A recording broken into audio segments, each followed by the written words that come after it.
This is TJ Paysinger from Touchdown Alabama Magazine here at Bryant-Denny Stadium for 2010 Fan Day, where Alabama fans can catch a glimpse of the Crimson Tide by viewing an entire practice, and afterwards they get to participate in an autograph session where they can get signatures from their favorite players.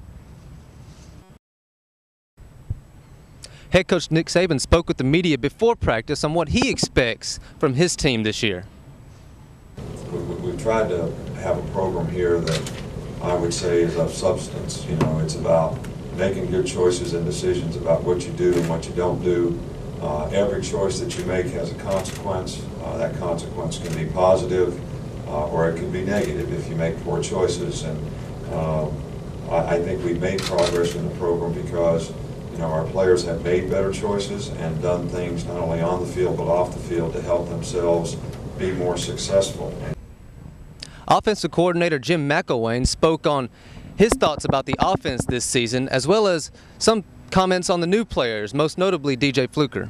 I think, you know, you guys see him. I mean, he's totally reshaped his body. It's unbelievable what he has done to help himself from that standpoint. I mean, obviously he is a big guy, I think size 22.5 shoes, and it always amazes me when I see those and think how many cows just got hurt when he puts those Nikes on. But you know, what he has done is really worked hard, and I think all our guys respect that. As far as defensive coordinator Kirby goes, he also spoke about some of the younger guys coming in this fall, as well as some of his thoughts and his expectations from his defense this coming season.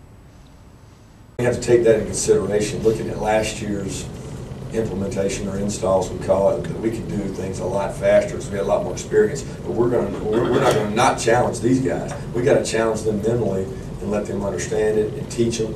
And that's kind of the approach we've always taken. I've been on coach now, I guess, going on 6 years, and we always take the approach of throw it up there, see what sticks. And if they don't get it, we're going to throw it up there again, see what sticks. And we did it this spring. Fortunately, we had 2 of these young guys in the spring to work with, and they're a little further along than the other freshmen. After speaking with several of the players this morning, most of them spoke about their relationships with the younger guys, how their progression has been, as well as their own personal development.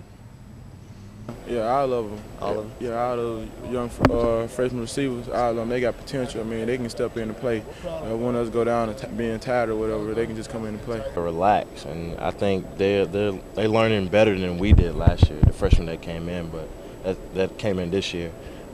Just learn to relax, because last year me and a couple other freshmen, we tried to learn it all, well, the defense all at one time, and you can't do that, and it's frustrating. And that's one thing I just learned this spring, that I just got to relax and just play football.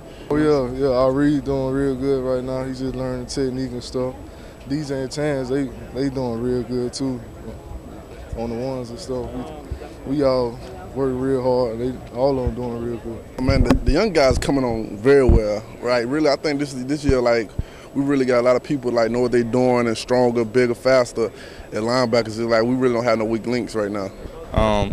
I just, you know, I try my best to, you know, show them the way that we do things, you know, the way that we practice, you know, the tempo, and that's something I have to work on sometimes myself, but I try my best to, you know, show them the right way to do things. I think Greg's done a great job of preparing me in my whole game. I mean, from on the field to off the field.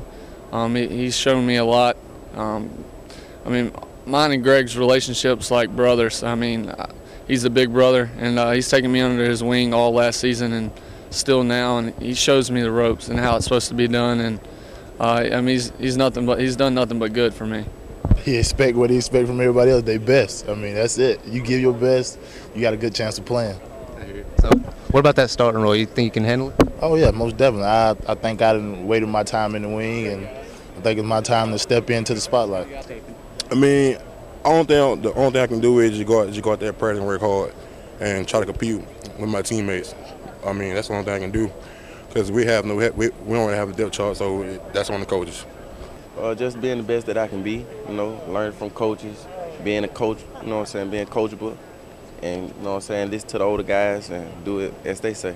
It's like, I mean, like we have Brandon Moore, Darren Moore, William Ming, Anthony Orr. I mean, those guys, I mean, I try to bring like a little bond relationship that we didn't have in the past. Like we all have a little dinner together at my house, and I just try to bring that atmosphere. Like I know they far from home, and I just try to give a good meal for them and everything.